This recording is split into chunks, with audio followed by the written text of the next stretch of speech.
আসসালামু আলাইকুম ওয়ারহমতুল্লাহি বরকাতুহ। কেমন আছেন আপনারা সবাই? জানি সবাই ভালো আছেন এবং ভালো থাকবেন এই দোয়াই করি। আমিও ভালো আছি, আপনাদের দোয়া আলহামদুলিল্লাহ।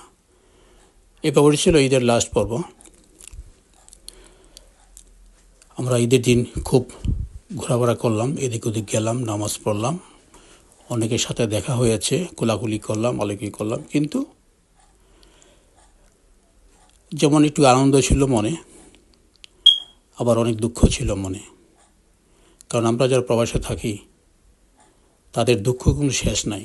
অনেকে হয়তো ভাবেন দূর থেকে তারা প্রবাসে থেকে আনন্দে আছে, ঠিক তা না, সম্পূর্ণ ভুল। যারা এরকম চিন্তাভাবনা করেন এটা সম্পূর্ণ ভুল। কারণ যারা বাইরে থাকে তারা অনেক কষ্টে জীবনযাপন উদযাপন করে। যদি বলে কীভাবে, এই যে মনে করেন আমি এত বছর যাবৎ দেশের বাইরে, বাবা মা ভাই বোন আত্মীয় স্বজন সবাইকে ছেড়ে এখানে একা পড়ে আছি বউ বাচ্চাকে নিয়ে। ইচ্ছে করলে কারোর সাথে দেখা করতে পারি না। যদি শুনি যে মা অসুস্থ হয়ে গেল, ইচ্ছে করলে যেতে পারি না। অনেক কষ্টে আছি, এখানে কেউ নাই আমাদের, একা, ভীষণ একা। সত্যি কথা বলতে কি, অ্যাকচুয়ালি কেউ বুঝতে চায় না, মনে করে দেশের বাইরে থেকে তারা খুব আনন্দ আছে। না, সম্পূর্ণ ভুল। বাইরের জীবনটা অনেক কষ্ট।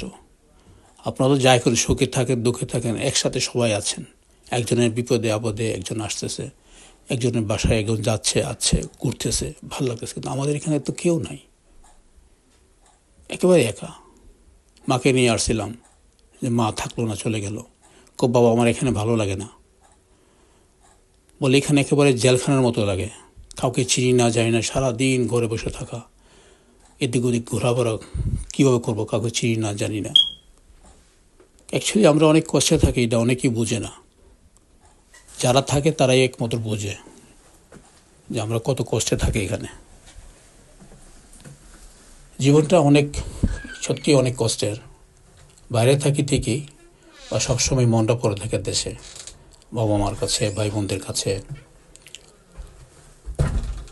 এটাই হলো আমাদের প্রবাসের জীবন। জীবনটা এভাবেই কেটে যায় দুঃখে কষ্টের মাঝে। কেউ বুঝতে পারে না যে আমরা কত কষ্টে থাকি। যাই হোক, আজকে ঈদের দিন, আনন্দের দিন, আমরা আনন্দ করে, এটাই ছিল শেষ পর্ব, আর নাই। তারপর আপনারা সবাই ভালো থাকবেন। আর দেখুন আমাদের ঈদ আমরা কিভাবে করি। আমরা প্রত্যেকটি পার্কে এখানে ঈদের নামাজ হয়, বিশেষ করে বড় বড় পার্কগুলোতে হয়, ছোটোগুলোতে না। কারণ মানুষ তো অনেক হয় ঈদের দিন, প্রচুর মানুষ হয়। তো সব মিলে ঈদ সুন্দরভাবে কাটালাম, দিনটাও ছিল ভালো, ঘোরাফেরা করেছি, বেশ কিছু ভিডিও করেছি। ঈদের নামাজে গিয়ে অনেক কিছু দেখতে পেলাম, অনেকদিন যাবত দেখি না, তাদের সাথেও দেখা হয়ে গেল। এতটাই আনন্দ আমরা করি, তার বেশি আর কিছু না। তারপর যার জন্য সবাই বাসায় চলে যাই, হয়তো কারো বাড়িতে কারো দাওয়াত থাকলে সেখানে যাই, নতুবা যার যার বাসায় ফিরে যাই। সেই আগের মতোই কর্মজীবন যাও। অনেকের কাজ আছে, কাজে চলে যায়। অনেকের কোনো কাজ থাকে না, বাসায় বসে থাকে। অনেকে আছে ঘোরাফেরা করে, গাড়ি টাড়ি আছে, ঘোরাফেরা করতেছে, যেদিকে খুশি সেদিকে যাচ্ছে। অতটুকুই আমাদের বিদেশের বাড়িতে আনন্দ। এর বেশি আনন্দ আমরা করতে পারি না ঈদের দিন। কষ্ট লাগে, সবার কথা মনে পড়ে, আত্মীয় স্বজন, বাপ মা ভাই বোন সবার কথা যখন মনে পড়ে তখন খুব খারাপ লাগে, সত্যি ভাবলে অবাক লাগে। যাই হোক, সব মিলে আমরা ভালো আছি, দোয়া করবেন। সবাইকে জানাচ্ছি আবারও অন্তরের অন্তঃস্থল থেকে ঈদ মুবারক, অনেক অনেক ভালোবাসা ও শুভেচ্ছা।